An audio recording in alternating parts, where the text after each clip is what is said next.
ఈ ట్రోలింగ్లు వెక్కిరింతల గురించి భయపడుతూ కూర్చుంటే కుదరదు జగనన్న. మన కార్యకర్తల్ని రోడ్ల మీద పడేసి ఆ పచ్చ టవల్స్ కప్పుకుని వచ్చిన మంద మన వాళ్ళ మీద పడుతుంటే మన వాళ్ళు ఏం చేస్తున్నారు నాకు అర్థం కావట్లేదు.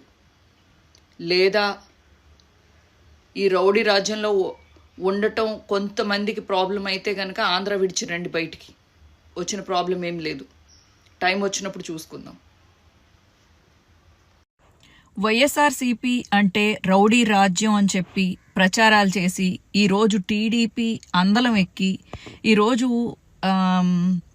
రాజ్యంలోకి రాగానే అంటే ఆంధ్రాలో గెలవగానే పిచ్చ కుక్కల స్వైర విహారంలాగా వాళ్ళ మెడల్లో పచ్చ కలర్ టవల్స్ వేసి సామాన్య ప్రజానీకాన్ని, నాట్ ఓన్లీ వైఎస్ఆర్సీపీ కార్యకర్తలో లేకపోతే వైఎస్ఆర్సీపీ నాయకుల్లో కాకుండా సామాన్య జనాన్ని కూడా మోకాళ్ళ మీద కూర్చోపెట్టి వాళ్ళకి వాళ్ళ కాళ్ళకి మొక్కించుకుని ఇంత దారుణమైన దాష్టికం చేస్తున్నారంటే మీరు మనుషుల, పశువులను కూడా అనకూడదండి. పశువులకు కూడా ఇలాంటి అటాక్లు చేయడం రాదు.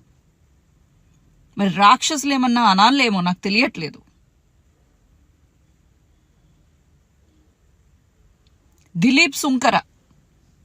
కళ్యాణ్ దిలీప్ సుంకర ఎన్నెన్ని మాటలు మాట్లాడాడు.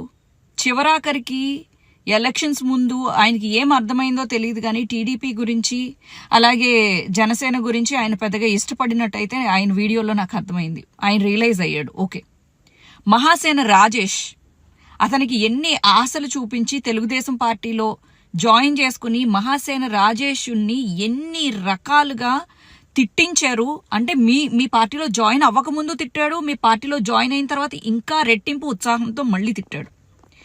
ఏ రోజు తీసుకొచ్చి అతన్ని ఏమీ చేయలేదు, కొట్టలేదు, పొడవలేదు, సంపలేదు.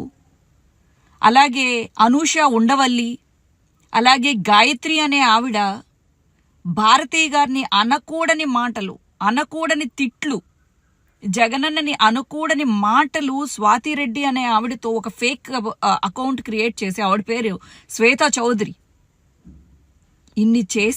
ఇన్ని దాష్టికాలు చేసిన ఏ రోజు మీ సోషల్ మీడియా వాళ్ళని మేము లాక్కొచ్చి మేమేమి కొట్టలేదు, చంపలేదు, వాళ్ళ ఇళ్ల మీదకి వెళ్ళి కొట్టలేదు, వాళ్ళ తల్లిదండ్రులను కొట్టలేదు, వాళ్ళని కొట్టలేదు. అలా కొట్టుకుంటూ పోతే అసలు మీరు టీడీపీ అనేవాళ్ళు, టీడీపీకి కార్యకర్తలే ఉండేవాళ్ళు కాదు కదా ఆంధ్రాలో, జనసేనకి కార్యకర్తలే ఉండేవాళ్ళు కాదు కదా. సామాన్య ప్రజల మీద ఎందుకు 10 మంది వెళ్ళి కొడితే అసలు ఒక మగతనమా? 10 మంది వెళ్ళి కొడితే ఒక మగతనమా నాకు చెప్పండి. వాళ్ళకి వెనకాల అంటే మీరు చెప్పి వస్తే మా వాళ్ళు కూడా గాజులేసుకుని ఏం కూర్చోలా. పోలీసులు మేమేమి చేయలేము అని మీరు చేతులు ఎత్తేసినప్పుడు మేము ఫైట్కి వస్తున్నాము అని చెప్పేసి చెప్పండి. మా నాయకుల్ని మేము కూడా రెడీ చేసుకుని మేము దిగుతాం. మీకు అదే కావాలి అనుకుంటే పోనీ కొట్టుకుందాం. మా కార్యకర్తలని మీరు కొడుతుంటే మేమెందుకు గాజులు వేసుకుని కూర్చుంటాం? మా నాయకులకి ఏమి మగతనం లేదనుకున్నారా?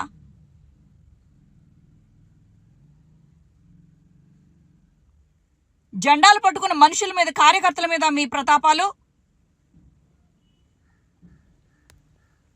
వైఎస్ఆర్సీపీని నమ్ముకుంటే తప్ప. ఇప్పుడు వైఎస్ఆర్సీపీకి 40% ఓటింగ్ ఉంది, ఓట్ బ్యాంక్ ఉంది. వాళ్ళందరినీ కొట్టేస్తారా? రాష్ట్రాన్ని తగలబెట్టేస్తారా? భయపడాలా మీకు? ఇంత హింసాకాండ చేస్తున్నారు. కర్మ అనేది రిటర్న్ బ్యాక్ అవుతుంది, బౌన్స్ బ్యాక్ అవుతుంది. నేను మళ్ళీ చెప్తున్నాను, పిచ్చుకల మీద బ్రహ్మాస్త్రాలు వేయకండి. మేమందరం వైఎస్ఆర్సీపీని నమ్ముకున్నాము. ఏంటి తప్పేంటి?